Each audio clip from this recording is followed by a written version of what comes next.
Y vamos a estar leyendo en el capítulo 4 de los versos 13 al 18.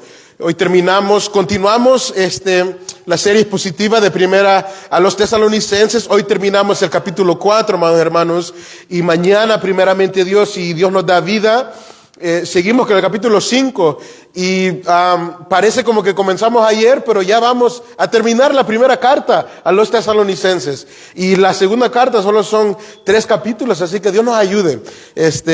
Dios nos ayude para poder cada día seguir exponiendo fielmente la palabra de Dios. El tema de esta noche es la esperanza cristiana. La esperanza cristiana es el tema de esta noche. Y vamos a leer 1 Tesalonicenses 4, del 13 al 18, en el nombre del Padre, del Hijo, del Espíritu Santo. Amén. Tampoco queremos, hermanos, que ignoréis acerca de los que duermen, para que no os entristezcáis como los otros que no tienen esperanza. Porque si creemos que Jesús murió y resucitó, así también traerá Dios con Jesús a los que durmieron en él. Por lo cual os decimos esto en palabra del Señor, que nosotros que vivimos, que habremos quedado hasta la venida del Señor, no precederemos a los que durmieron. Porque el Señor mismo, con voz de mando y con voz de arcángel y con trompeta de Dios, descenderá del cielo, y los muertos en Cristo resucitarán primero. Luego nosotros los que vivimos, los que hayamos quedado, seremos arrebatados juntamente con ellos en las nubes para recibir al Señor en el aire. Y así estaremos siempre con el Señor. Todos juntos el último verso. Por tanto, alentaos los unos a los otros con estas palabras. Tenga la amabilidad de tomar su asiento. Amén. Como les decía, la esperanza cristiana es el tema de esta noche. ¿Alguna vez usted ha leído un libro que ya ha leído antes? ¿O ha visto un reportaje, un documental o una serie, una película que usted ya ha visto antes? Y por ende, cuando la va viendo o cuando va leyendo el libro, usted ya sabe cuál va a ser el fin. Eso es lo más maravilloso, ¿no? Saber cuál será el fin de algo, porque mientras estamos viendo algo por primera vez, hay una pregunta en nuestra mente: ¿cómo va a terminar esto? ¿Qué va a suceder? ¿Qué es lo que va a pasar? Bueno, el mundo hasta cierto punto vive de esa manera. El mundo se vive preguntando y preocupado: ¿qué será del mundo aquí en 100 años? ¿Qué va a pasar en el fin? Ustedes se recuerdan en el 2012 cuando anunciaron el final del mundo y la gente no sabía qué hacer. ¿Por qué? Porque la humanidad vive con esa incertidumbre de lo que será en el futuro, de qué será después de la muerte. Y creo que sería bastante triste que nosotros como cristianos viviéramos con esa misma inseguridad. Fuera triste que nosotros como cristianos dijéramos: sí, Dios me rescató, tengo salvación, pero no sé qué será de mí. No sé qué me espera. Pero gloria a Dios, amados hermanos, que en esta noche vamos a ver que nosotros como cristianos, nosotros como hijos de Dios, no tenemos que vivir con incertidumbre o con inseguridad de lo que nos espera o de lo que pasará, porque gracias a Dios, Dios nos ha dejado en la Escritura, nos ha dejado para nosotros qué es lo que nos espera para nosotros que hemos puesto nuestra fe en Cristo Jesús. Y aunque sí, el ser humano se pregunta qué será después de la muerte. Bueno, nosotros sabemos de que después de la muerte nos espera una vida mejor de la que estamos viviendo. Nuestra esperanza es de que no estamos solos, Cristo está con nosotros y que Él prometió un día regresar por su pueblo y llevarnos a estar juntamente con Él. Esa es nuestra esperanza, que aunque vivimos en este mundo de dificultades y de tribulaciones, pero Cristo no nos va a dejar desamparados, Cristo no nos va a dejar para siempre. Él regresará por su pueblo. Así que todo cristiano y todo hijo de Dios debe vivir con esta esperanza de que nuestro Salvador regresará por nosotros y estaremos con Él para siempre. Qué bueno, ¿no? Pero hoy vamos a responder otra pregunta, la cual tenían los tesalonicenses. Bueno, sí, creemos que Cristo viene por nosotros. ¿Cuántos dicen amén? Creemos que Dios viene por nosotros. Y yo tengo mi fe puesta en Cristo. Pero el problema de los tesalonicenses era que ellos preguntaban: bueno, Pablo, yo creo que Cristo viene y yo estoy esperando a Cristo, pero ¿qué pasa con los que han muerto? ¿Qué pasa con los que mueren y Cristo todavía no ha venido? ¿Van a perder la venida del Señor? ¿Van a tener que esperar extra proceso para poder entrar al reino de los cielos? Y bueno, estaremos respondiendo a esa pregunta con la ayuda del Espíritu Santo y con la ayuda de Pablo. Y vemos que esta doctrina, esta enseñanza de la segunda venida de Cristo es una doctrina fundamental para el Evangelio. Es una doctrina fundamental para nuestra fe cristiana. Cristo lo prometió, si ustedes se acuerdan, en el Evangelio de Juan, capítulo 14, versos 1 al 3, no se turbe vuestro corazón, no tengas temor, y ustedes creen en Dios, pues creed también en mí. Si yo me voy a preparar un lugar, pero no los dejaré, yo regresaré por ustedes. Y esta promesa fue confirmada una vez más en Hechos, cuando Cristo ascendió al cielo. Dice que los que estaban con él quedaron viendo para el cielo cuando Cristo ascendió, y que aparecieron dos hombres a su lado y le dijeron a ellos: hombres galileos, ¿por qué estáis mirando al cielo? Este mismo Jesús que ha sido tomado de vosotros al cielo, así vendrá como le habéis visto ir al cielo. Cristo promete regresar por nosotros. Cuando Él asciende una vez más, ángeles enviados por Dios nos confirman de que Él regresará. Y si leemos todo el Nuevo Testamento, Pablo en todas sus epístolas, con la excepción de Filemón, toca en una parte u otra la segunda venida de Cristo. Y así también los demás apóstoles en sus cartas. El escritor de los Hebreos y por no decir Apocalipsis, que casualmente toda la Biblia termina con las palabras del Señor: ciertamente vengo en breve. ¿Y cuál debe ser nuestra respuesta? Sí, amén, Señor Jesús, ven. Así que todo creyente debe creer de que la historia humana no es simplemente un ciclo de procesos que no llevan un propósito, que no llevan un fin. No, toda la historia humana nos va apuntando y nos va llevando al glorioso evento cuando Cristo regresará por su pueblo.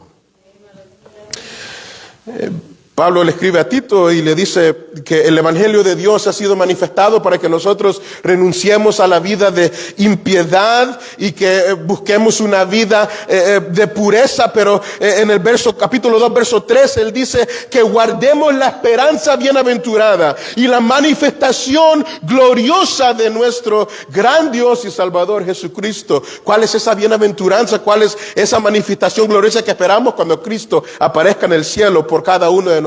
Y nosotros, como cantábamos en el tiempo de alabanza, no hay mucho que yo tengo que hablar porque ya hemos cantado el mensaje: voy feliz al dulce hogar por fe en Jesús. Y mientras estoy aquí, yo lucho por predicar este evangelio. En el día del rapto, en el día que Cristo venga por su pueblo, yo me levantaré a estar con Él por siempre. Así que esto, yo sé que es algo que ya conocemos, pero que debemos nosotros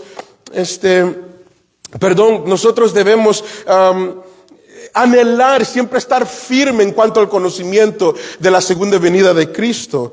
En muchas Biblias, si usted se fija, desde el capítulo 4, verso 13, hasta el verso 11 del capítulo 5, el título de muchas Biblias, sé que lo separa el capítulo 5, donde termina el capítulo 4 y donde comienza el capítulo 5, pero si usted se fija, desde el verso 13 del capítulo 4, el título es La venida del Señor.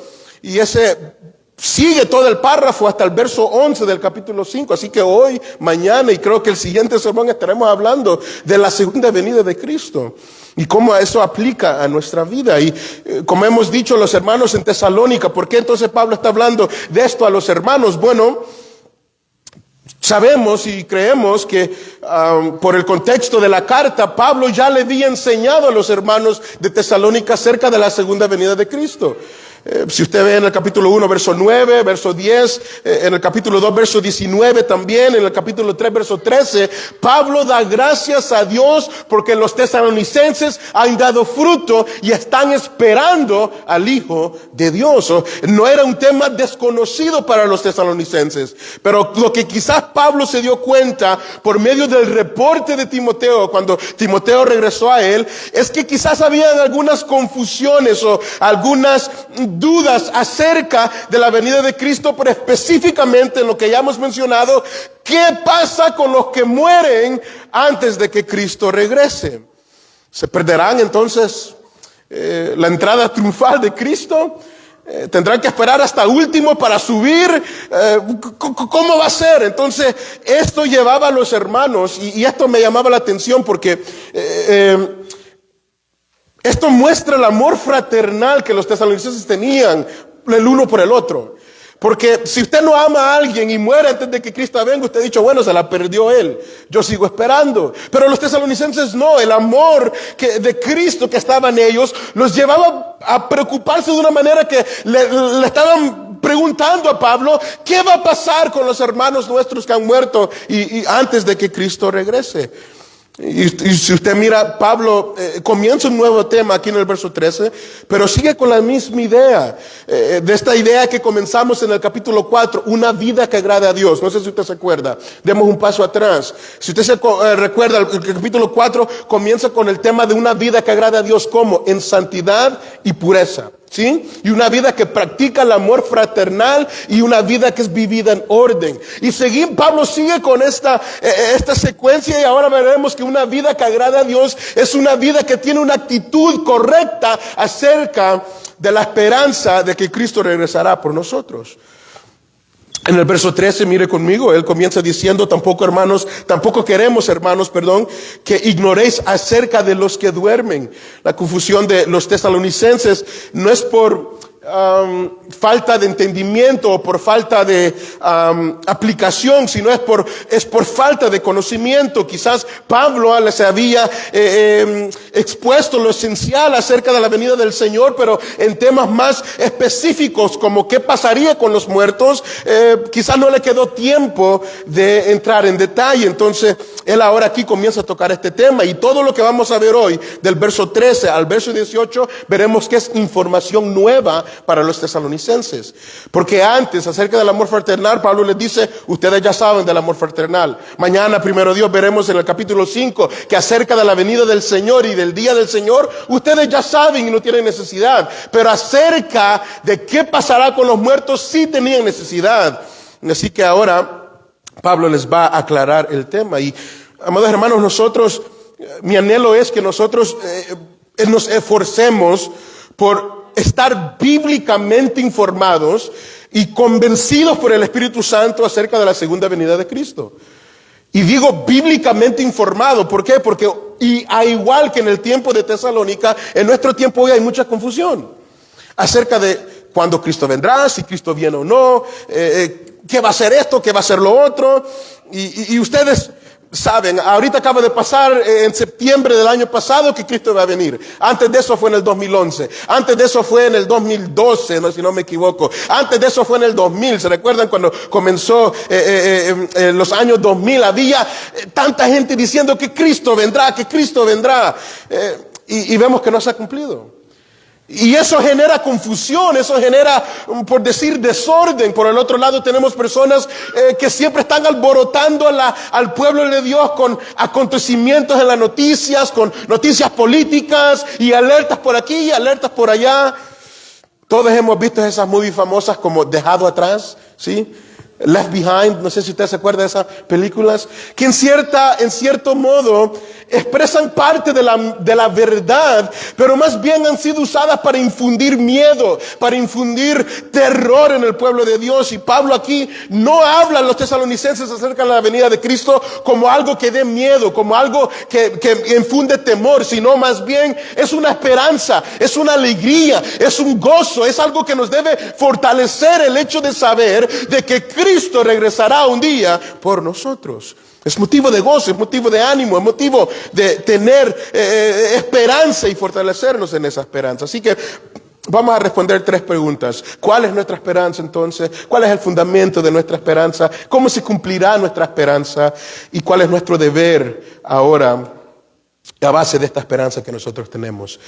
¿Cuál es nuestra esperanza? Veremos luego la base de nuestra esperanza, cómo se cumplirá y por último nuestro deber ahora que tenemos esta esperanza. Gracias. Así que mire conmigo el verso 13. Gracias. El verso 13. Tampoco queremos, hermanos, que ignoréis acerca de los que duermen, para que no os entristezcáis como los otros que no tienen esperanza. Si usted se fija, Pablo no le está hablando a los tesalonicenses para discutir cuándo va a ser o qué es lo que hay que esperar, sino él está preocupado por la actitud que tienen los tesalonicenses. Él dice, hermanos, yo no quiero que ustedes ignoren acerca de los que duermen. ¿Para qué? Para que no se entristezcan como lo hacen los que no tienen esperanza.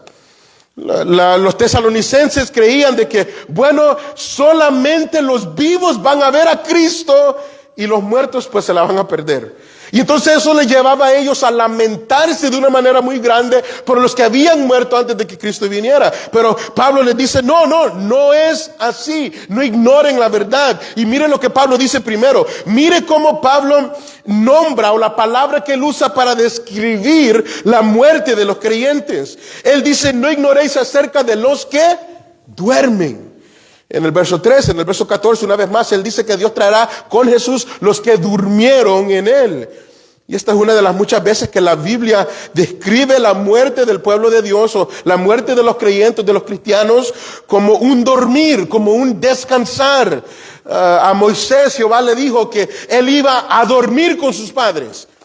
Cada vez que decían eso, y David durmió con sus padres, y X persona durmió, quiere decir que se murió. En el Nuevo Testamento vemos cuando Esteban está siendo apedrado, y en el capítulo 7, verso 60 de Hechos, al final él se pone de rodillas y clama al Señor y le dice, no tomes en cuenta sus pecados. Y habiendo dicho eso, dice el escritor de Hechos, se durmió. ¿Qué quiere decir? Que se murió. Pero ¿por qué es que para los creyentes la muerte es un dormir, un descansar? Bueno, porque para el ser humano, para la humanidad, pareciera como que al morir todo llega allí. Todo llega hasta allí, allí termina todo, ese es el fin. Pero para nosotros los cristianos, para nosotros los hijos de Dios, nosotros sabemos que cuando morimos, eso no es el fin. Eso no es la terminación de todo, sino que ese es el comienzo de nuestra verdadera vida, de nuestra vida eterna, de la promesa, nuestra herencia. ¿Cuál herencia? La vida eterna que Dios nos ha prometido, que Cristo nos ha otorgado. Y esa vida eterna ahora, después de que muramos, tenemos la esperanza de que allí no termina todo. Más bien comienza lo mejor. Iré a descansar a la presencia del Señor. Y esa es nuestra esperanza, de que cuando un cristiano muere, cuando un cristiano fallece, no debe ser de tristeza o de aflicción, porque si esta persona creyó en Cristo, tenía su fe en Cristo, pues debemos dar gloria a Dios, que Él ahora está en la presencia de Dios y nosotros seguimos luchando para poder llegar un día. Y es lo que Pablo les dice a los tesalonicenses, no ignoren esto, porque la muerte cristiana, la muerte de un cristiano es un descansar. ¿Por qué un descansar? Cuando usted duerme, ¿verdad? Usted no se duerme por siempre, ¿no? Usted se va a acostar esta noche y se va a levantar mañana, ¿no?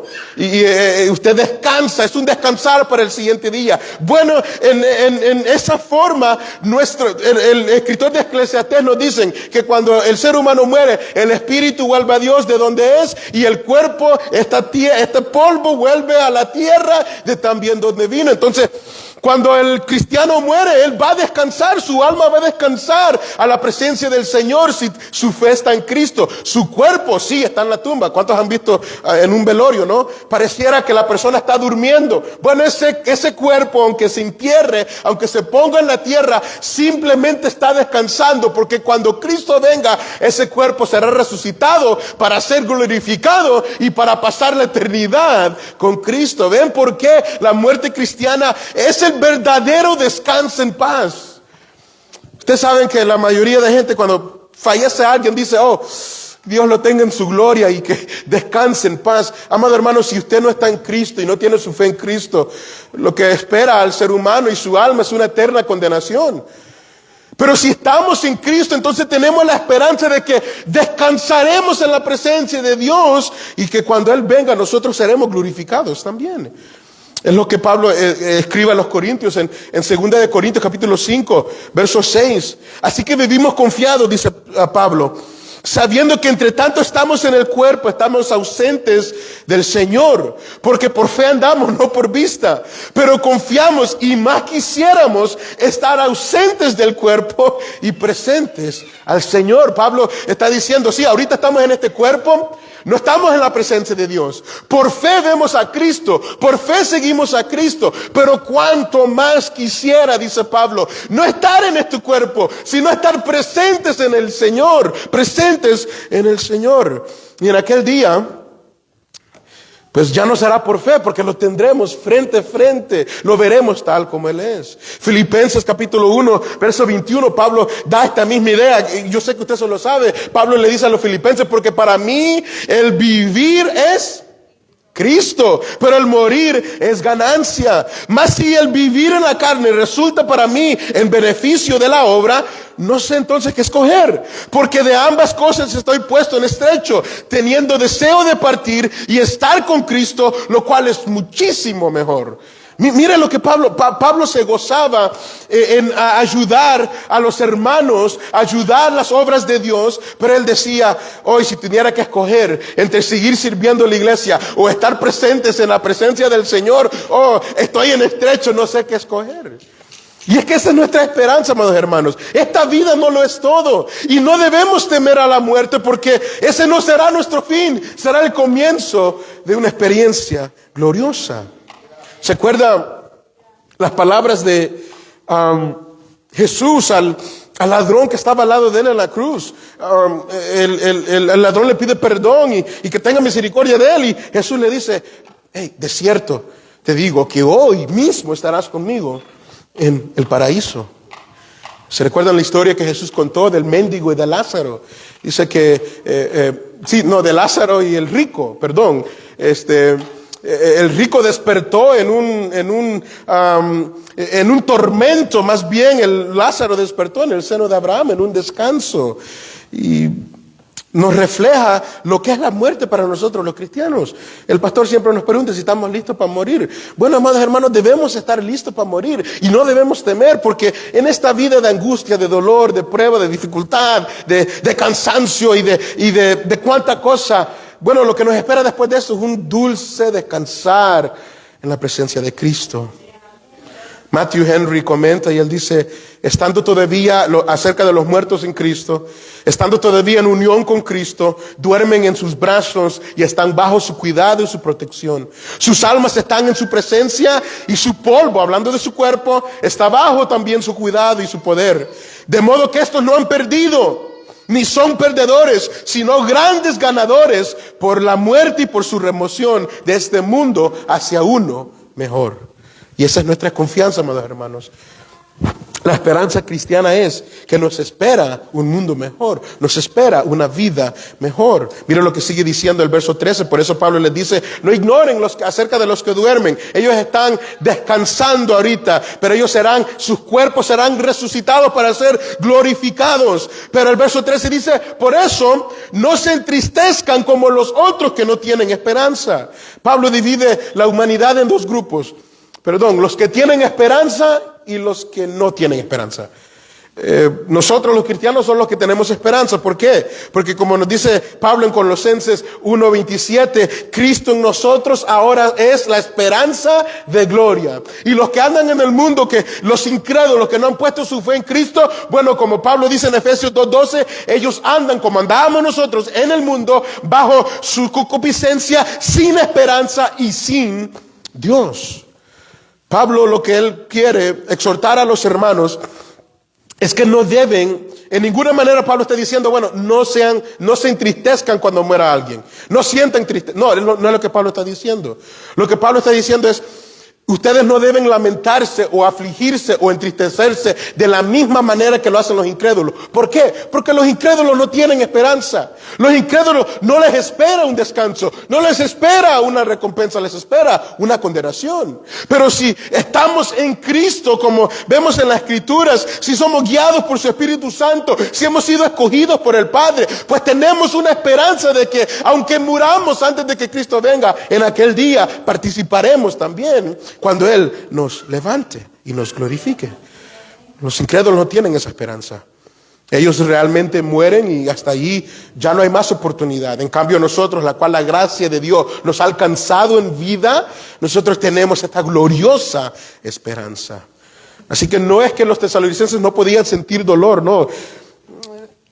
En esta iglesia no sé si decir gracias a Dios, pero no hemos experimentado todavía el fallecimiento de un hermano.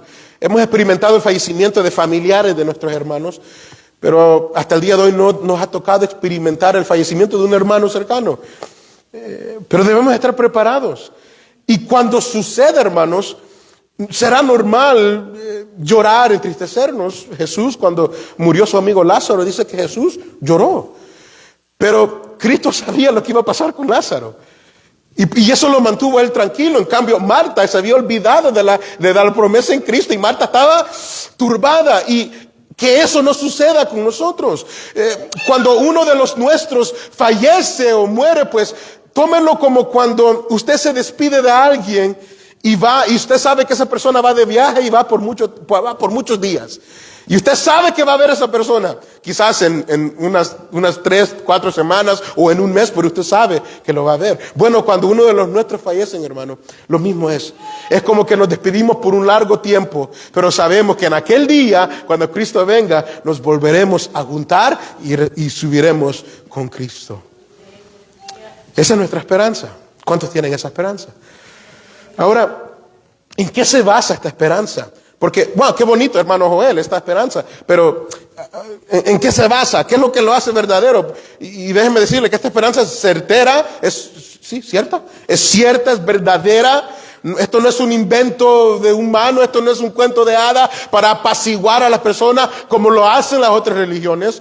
No, esto es una certeza y garantía. Esto no es una mera ilusión, esto es una confianza segura de que resucitaremos y seremos levantados por Cristo.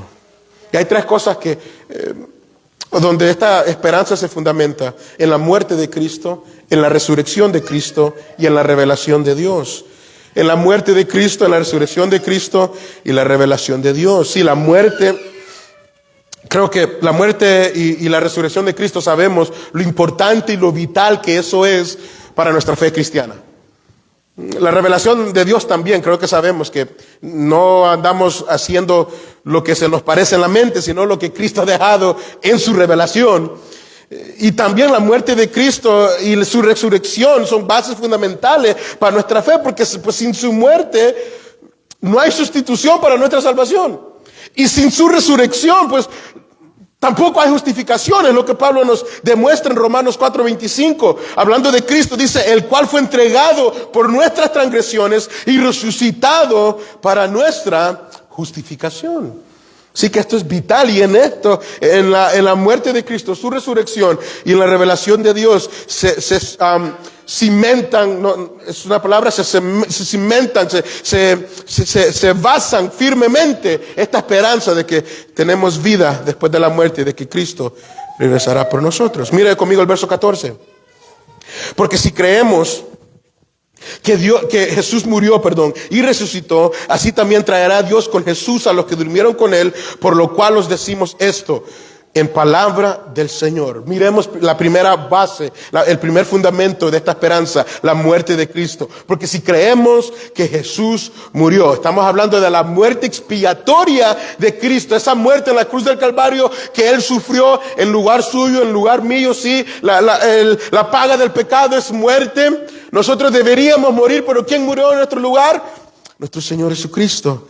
Entonces Cristo, cuando Él muere como esa ofrenda perfecta para aplacar la justicia de Dios y satisfacer su justicia y su santidad en nuestro lugar. Así que ahora, como decía nuestro hermano el domingo, Dios ya no mira mi pecado, sino que me mira como que yo he obrado la justicia de Cristo, y a Cristo lo castigó como que si Cristo hubiera pecado mi pecado.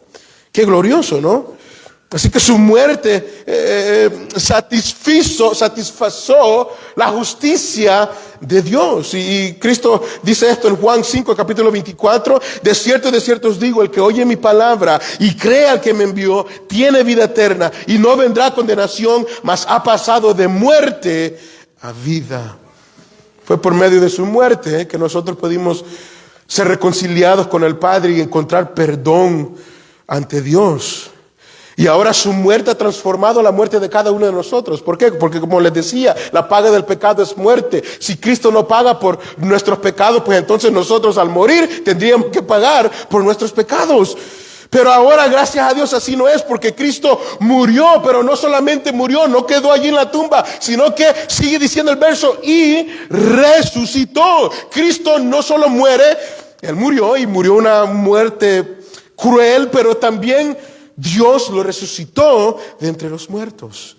Cristo no quedó en la tumba, sino que al tercer día Él resucitó. Y en su resurrección Él vence el pecado, la muerte, y Él vence a Satanás. Ahora, eso significa que la muerte para los cristianos, para los que estamos en Cristo, ya no tiene poder sobre nosotros, porque Cristo la venció.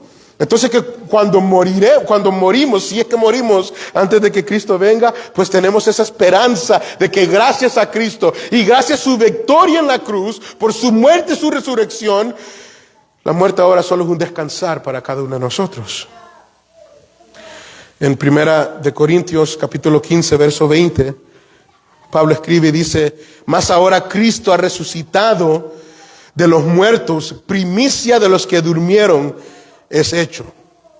Cuando hablamos de primicias de alguna cosecha, estamos hablando de los primeros frutos que dan la antesala de lo que esa cosecha traerá. Bueno, Cristo resucitó de los muertos y Él fue la primicia, dando a entender que habrá más. Habrá más que viene. ¿Y quién será la cosecha completa? Bueno, todos aquellos que mueren en Cristo, mueren con su fe puesta en Cristo. Cristo fue la primicia, pero nosotros seremos los que muramos en Cristo y Cristo regrese y nos resucite. Bueno, esa será la cosecha completa. Qué glorioso. Thomas Watson, el puritano, comenta y dice, Cristo no resucitó entre los muertos como una persona privada, sino como la cabeza pública de la iglesia. Y así como la cabeza fue levantada, su cuerpo no quedará en la tumba, sino que seguirá la cabeza y será resucitada también de la tumba. Amados hermanos, en Juan capítulo 14, verso 19, Cristo dice, todavía un poco y el mundo no me verá más, pero vosotros me veréis, porque yo vivo, vosotros también viviréis.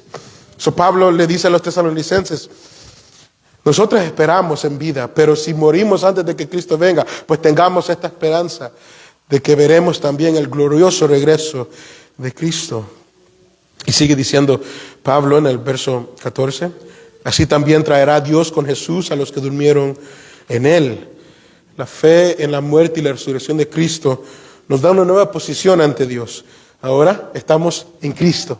Justificados pues por la fe tenemos paz para con Dios. ¿Por medio de quién? Por medio de nuestro Señor Jesucristo. En 1 Corintios 1:30, Pablo también le escribe a los Corintios y les dice, más por Él, por voluntad de Dios, vosotros estáis en Cristo Jesús.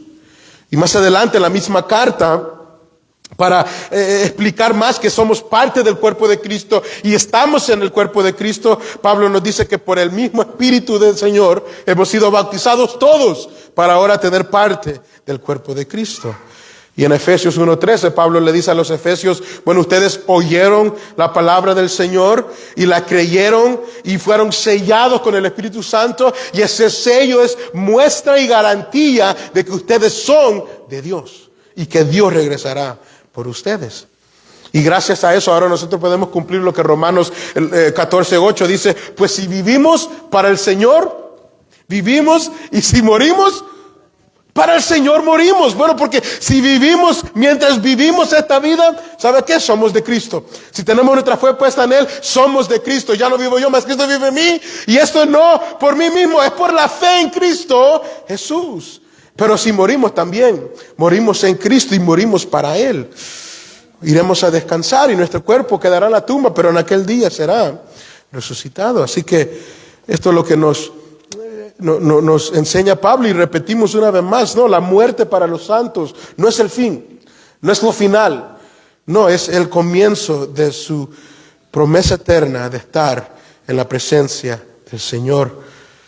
Así que estos creyentes que mueren en Cristo irán a la presencia del Señor a descansar, pero nos dice Pablo, ellos regresarán con Él cuando Él venga. Y cuando Cristo venga, ellos vendrán con Él para recibir su cuerpo una vez más y ser glorificados juntamente con lo que nosotros estamos aquí esperando. Es lo que veremos en el siguiente verso. O sea, amado hermano, esto es glorioso. Esto es maravilloso. El pensar de que si tenemos nuestra fe en Cristo, absolutamente nada ni nadie nos puede detener de llegar al cumplimiento de esta promesa, de recibir esta promesa, de que estaremos con Cristo. Porque si estamos vivos, ¿sabe qué? Vamos a volar con Él. Y si ya hemos muerto, pues no estamos en la presencia del Señor descansando. Y cuando Él venga, pues también volaremos con Él y seremos glorificados. Amado hermano, nada, absolutamente nada, si su fe está puesta a Cristo, nada le puede robar esa promesa. Jesús dijo en Juan 11:25, yo soy la resurrección y la vida. El que cree en mí, aunque esté muerto, vivirá. ¿Sí ven? Que la promesa de Cristo es preciosa y nos muestra que este privilegio es solamente para los santos. Este privilegio solamente es para aquellos que están en Cristo Jesús. Si usted se fija, Pablo no dice, y todos los muertos van a resucitar, todos duermen en el Señor. No, los santos, los que tienen su fe en Cristo. Así que, amado hermano, no debemos temer. Pablo le dice a los tesalonicenses, ninguna oveja, la hermana decía, las ovejas que Dios puso en las manos de Cristo, ninguna de ellas se perderá. Ninguna de ellas se quedará atrás. Cuando Cristo nos llame a todos, cada uno de su pueblo, cada miembro de su cuerpo, cada oveja de su redil, llegará a la presencia del Señor. Ninguna se va a quedar atrás. Ninguna va a llegar tarde. Ninguna se le va a atrasar el vuelo. Ninguna va a perder su pasaporte. No, sino que cuando Cristo nos llame, todos nos vamos a reunir. Seamos que estemos vivos o seamos que hayamos muerto.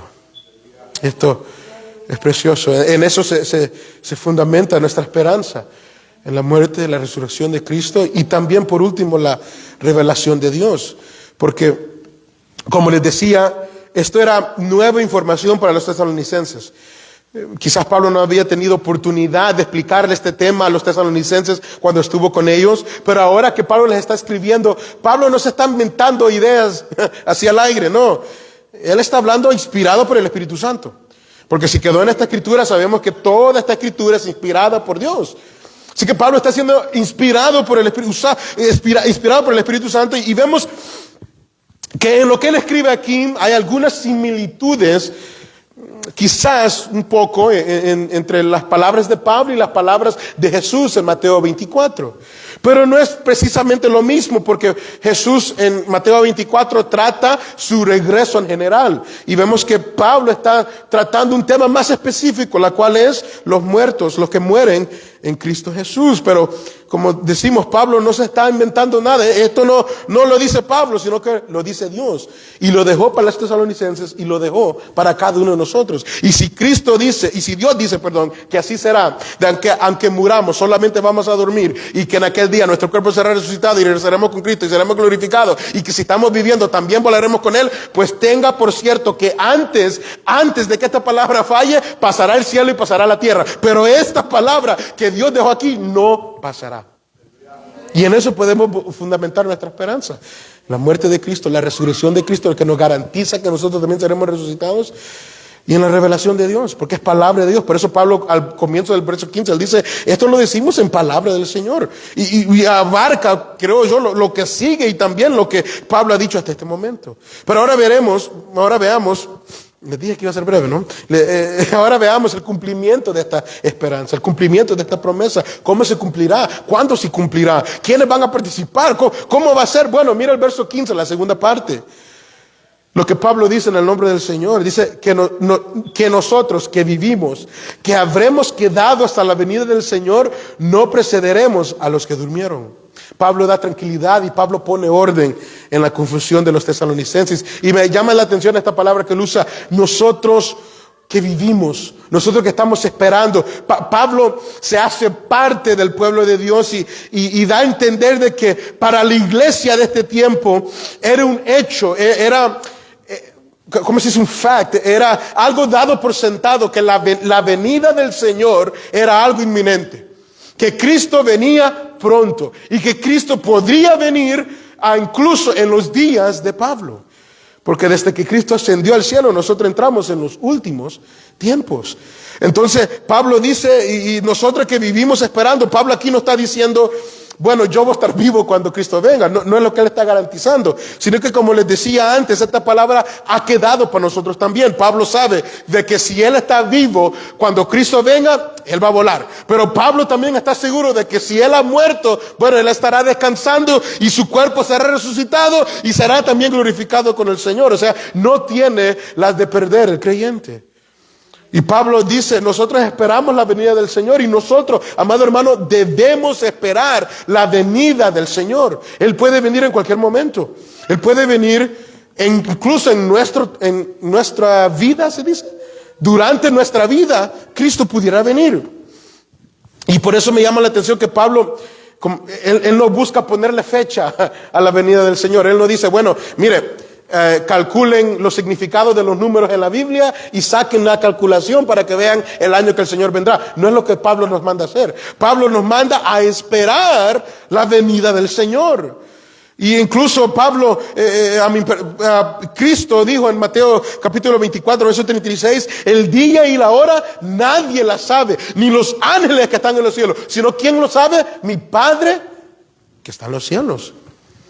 Cristo también le dijo a los discípulos en Hechos 1:7, a ustedes no les toca saber los tiempos ni las sazones que el Padre ha puesto en su sola potestad. La misma parábola de las 10 vírgenes, ¿no? Las 10 vírgenes, las 5 prudentes, las 5 insensatas, ¿no? Que solamente 5 estaban listos cuando cuando vino el novio, 5 tenían aceite en su lámpara, las otras 5 no estaban preparadas. El punto de la parábola es, perdón, el punto de la parábola no es perdón, hermanos. El propósito, el punto de la parábola no es saber exactamente cuándo es que va a venir el novio, sino estar preparado cuando él venga. Nuestro anhelo no es saber exactamente cuándo va a venir el Señor, sino estar preparados cuando él venga. Así que Pablo dice en 1 Corintios 15:51, he aquí os digo un misterio, no todos dormiremos. O sea, no todos vamos a morir antes de que Cristo venga, pero todos vamos a ser transformados. En un momento, en un abrir y cerrar de ojos, dice Pablo, a la final trompeta, porque se tocará la trompeta y los muertos serán resucitados incorruptibles y nosotros seremos transformados. Así que no hay ninguna desventaja. Y lo que Pablo quería dejarle esto claro a los tesalonicenses, no hay ninguna desventaja por los que han muerto. Tanto ellos como ustedes van a recibir el Señor cuando Él venga por ustedes. ¿Cómo será este acontecimiento? Bueno, mire el verso 16. Se me ha ido el tiempo, mire el verso 16. Porque el Señor mismo con voz de mando, con voz de arcángel y con trompeta de Dios descenderá del cielo, y los muertos en Cristo, ¿qué dice? Resucitarán primero. Miremos dos cosas. El Señor vendrá personalmente. El Señor viene personalmente. Las promesas que les dije de Juan 14 y Hechos 1, donde Cristo promete que Él vendrá y se nos anuncia que Él regresará. Bueno, ese mismo Señor, el Señor que subió al cielo, ese mismo regresará. Cristo regresará literalmente, visiblemente y corporalmente. Y esto es muy importante, porque en este tiempo habían ciertas herejías que decían, no, la venida del Señor es espiritual, es simbólica. Habían herejías que decían que Cristo realmente no murió, sino que puso a alguien más ahí en su lugar que se parecía a Él. Pero Pablo dice, no, el Señor mismo vendrá. El Señor mismo, literalmente, visiblemente y corporalmente vendrá. En su primera venida, si usted se recuerda, Él vino como un bebé, Él vino a nacer como un bebé, Él vino como hombre, encarnado. Pero esta vez Él regresará, porque después de que Él muere en la cruz, está en la tumba, pero el Padre lo resucita, y se recuerdan de Filipenses, que el Padre lo resucita y luego lo exaltó hasta lo sumo y le dio un nombre que es sobre todo nombre, el nombre de Jesucristo. Y ese Jesucristo, ese Señor que fue exaltado hasta lo sumo y recibió el nombre que es sobre todo nombre, pues ese Señor regresará. Por eso Pablo dice, el mismo Señor descenderá. ¿Por qué? Porque ¿dónde está el Señor ahora? Sentado a la diestra del Padre, reinando con el Padre, y Él regresará por nosotros. Sí, el que regresará es el mismo Rey de Reyes y Señor de Señores. Pero también debemos notar Cristo está a la diestra del Padre, Cristo regresará por nosotros, pero eso no quita de que Cristo esté presente entre nosotros ahora mismo también. No olvidemos eso, de que Cristo está a la diestra del Padre, pero Él se hace presente en su pueblo por medio de su Espíritu Santo. ¿Se acuerdan lo que Él dijo? Yo me voy, pero les dejaré el otro Consolador. Y les conviene que yo me vaya, porque ese Consolador los va a guiar a toda justicia y a toda verdad. Así que Cristo, Él está a la diestra del Padre y Él regresa por nosotros. Hebreos 9:28. Así también Cristo fue ofrecido una sola vez para llevar los pecados de muchos y aparecerá por segunda vez, sin relación con el pecado, para salvar a los que le esperan. El Señor vendrá visiblemente, pero personalmente, pero también vendrá gloriosamente. Porque dice, el Señor mismo descenderá con voz de mando, con voz de arcángel y con trompeta de Dios. Y con voz de mando y con voz de arcángel, los estudiosos discuten y no llegan a un acuerdo si realmente son dos diferentes voces o una sola voz. Yo pienso que es una sola, porque cuando dice con voz de mando y con voz de arcángel, realmente no está hablando del sonido, sino el Señor mismo con la voz poderosa de Él, ese poder que Él tiene en su palabra. ¿Se recuerda cómo Dios creó el universo? Él solamente habló y dijo, sea hecho, sea esto, y fue hecho. Vino a esta tierra y Él hizo milagros y maravillas solamente con hablar. ¿Se recuerdan cómo resucitó a Lázaro? 3 palabras: Lázaro, ven fuera. Entonces, Él vendrá con voz de mando, con voz de arcángel, denota esa voz de poder, esa voz de autoridad, la cual nos llamará a todos, no importa dónde estemos. Todos los creyentes en los rincones del mundo serán llamados con voz de mando, con voz de arcángel, y todos seremos presentados ante el Padre. Y con trompeta de Dios. El verso que le citaba de 1 Corintios dice, en un momento, en un abrir y cerrar de ojos, a la final trompeta, porque se va a tocar trompeta, dice Pablo, los muertos serán resucitados, incorruptibles, y nosotros seremos transformados. En el Antiguo Testamento, el pueblo de Dios, en varias ocasiones, era reunida, ¿cómo? Al sonar la trompeta. Era dado anuncio de que había que congregarse, ¿cómo? Al sonar de la trompeta. Bueno, así mismo seremos reunidos nosotros en el día al final. Al sonar de la trompeta nosotros seremos reunidos. Ahora bien, esto no se debe confundir con las 7 trompetas que se encuentran en Apocalipsis. De seguro usted ha leído, pero esas trompetas, las 7 trompetas que aparecen en Apocalipsis, son trompetas que anuncian juicio sobre la humanidad. Sonó la trompeta el ángel y cayó granizo. Sonó la otra trompeta y esto y lo otro. Pero esta trompeta no. Esta trompeta no es una trompeta que trae juicio sobre la humanidad. Más bien es un llamado, es una convocatoria para todos los hijos de Dios de que nuestro Salvador regresa. ¿Y qué pasa? Los muertos en Cristo resucitarán primero. Como Pablo ya ha indicado, los que han muerto en Cristo no serán inferiores ni tendrán que esperar extra. Más bien, dice Pablo, ellos van a estar primeros. Y luego nosotros nos uniremos a ellos. En 1 Corintios 15:22, porque así como en Adán todos mueren, también en Cristo todos serán vivificados, pero cada uno a su debido orden. Cristo las primicias, luego los que son de Cristo. Así que la esperanza es que cuando Cristo venga, los que han muerto, sus cuerpos serán resucitados, serán glorificados, pero no solamente ellos, nosotros también. Así que no salga de este lugar, bueno, me quiero morir para ser primero. No salga con esa expectativa. El punto es que aunque muramos o estemos vivos, pues ambos grupos, juntos, seremos recogidos por nuestro Dios y encontraremos a nuestro Dios en el aire. Nuestros cuerpos, si hemos muertos, serán resucitados. ¿Por qué? Porque, como dice Pablo en Corintios, carne ni sangre no puede heredar el reino de Dios. Es necesario que esto incorruptible se vista de incorrupción. ¿Sí? Este cuerpo es importante, el cuerpo es creación de Dios. No debemos ser severos con este cuerpo, pero tampoco debemos darle mal uso. porque es templo moral del Espíritu Santo y en aquel día será glorificado para estar con el Padre.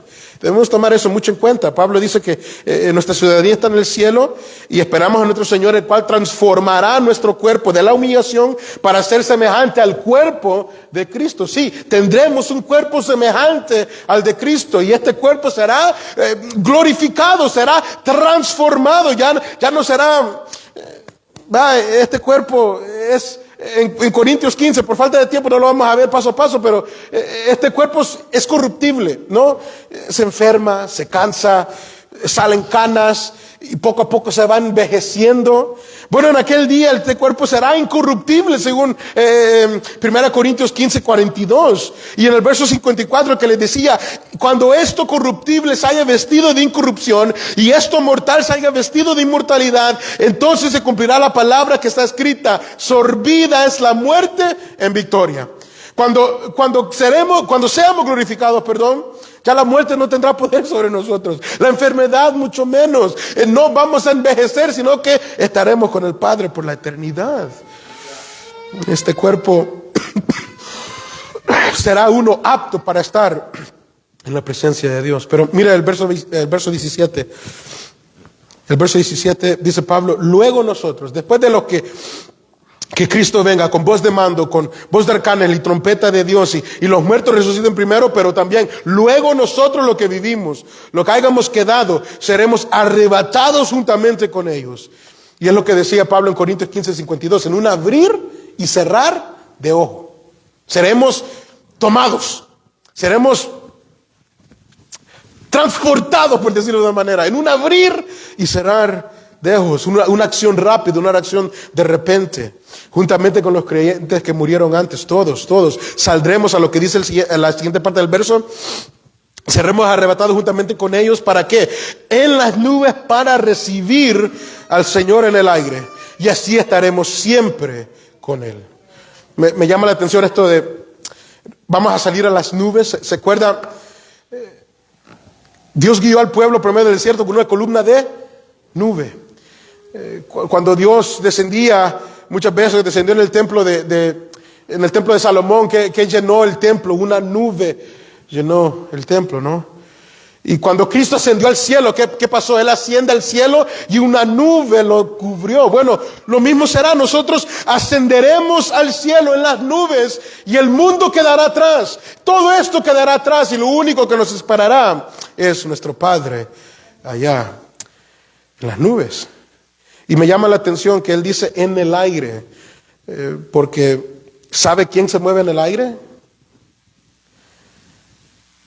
No es la unción como cantan algunos que no leen Biblia, que hay una unción en el aire. No, Efesios 2:2 dice que el príncipe de la potestad del aire, con sus huestes de maldad, dice también en el capítulo 6. Bueno, el diablo y sus demonios se mueven en el aire, en los aires, y buscan, ellos reinan en todos los hijos de desobediencia y buscan atacar siempre la iglesia. Bueno, me llama la atención de que Pablo dice que nosotros encontraremos al Señor ¿dónde? En el aire, donde precisamente el diablo y sus demonios pretenden reinar y gobernar. Bueno, en ese mismo lugar el Salvador vendrá y recogerá a su esposa y ni el mismo diablo y sus demonios nos podrán detener. Para demostrar una vez y por siempre que Cristo fue victorioso en la cruz del Calvario y será testificado ante todo el mundo de que nuestro Dios soberano es nuestro Salvador y Él regresará por nosotros. Y nada nos podrá impedir eso. Y así estaremos con el Señor siempre. Hoy lo vemos por fe, lo seguimos por fe, pero en aquel día estaremos con Él por siempre. Así que, a la luz ahora de nuestra esperanza, ¿cuál es nuestro deber? ¿Qué debemos hacer? Bueno, el último verso 18. Por tanto, alegraos los unos a los otros con estas palabras. Pablo quería consolar a los tesalonicenses. No se aflijan, no se asustan por los que mueren antes de que Cristo venga. No, hay esperanza para ellos como hay esperanza para ustedes. El Señor viene por nosotros. Y como les decía, si alguno de nosotros parte antes de que Cristo venga, pues gloria a Dios, porque ellos habrán coronado su carrera. Y sé que suena feo decirlo, pero hermano, como dice nuestro pastor, a veces es mejor estar en la presencia de Dios que aquí. Pero Pablo escribe, les decía una vez más, precisamente para que aliéntense el uno al otro. ¿Sí? Aliéntense, consuélense. ¿Con cuál? Con esta esperanza. De que este no es nuestro todo. Nos espera un galardón más grande. Así que, rápidamente, 4 aplicaciones. Así como Pablo escribe que debemos alentarnos con estas palabras, bueno, nosotros también, amados hermanos, debemos recibir el mensaje de la segunda venida de Cristo con alegría, con gozo, un mensaje de consuelo, de fortaleza, porque tenemos esperanza, como dice en Romanos 8:1, no hay ninguna condenación para los que están en Cristo Jesús, ni la misma muerte nos separará del amor que es en Cristo Jesús. Así que el regreso de Cristo, amado hermano, no se debe predicar para infundir miedo en los creyentes. No se debe predicar para infundir temor. Ustedes saben eso.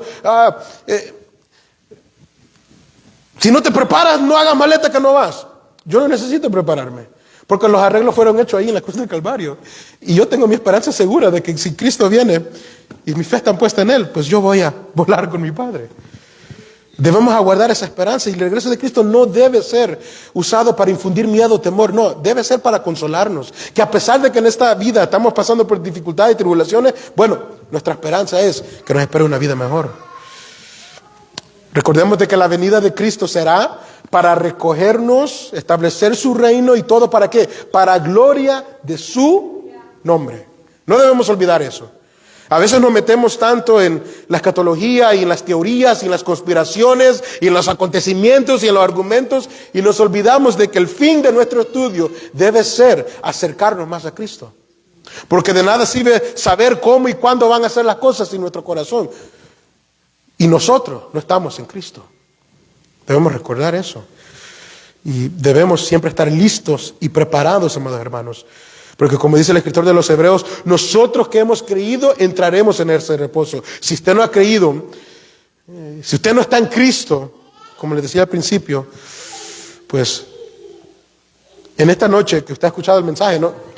Yo espero que todos nosotros estemos en Cristo y seamos hermanos, pero si usted quizás está dudando, o alguien que me está escuchando no está seguro, no está en Cristo, bueno, como decía, como cité las palabras de Cristo en Juan 5:24, el que oye la palabra y cree al que me envió, ese tiene vida eterna. Si hemos escuchado la palabra del Señor y creemos al Padre que lo envió, no vendremos a condenación, sino a vida eterna. Esa es nuestra esperanza, amados hermanos.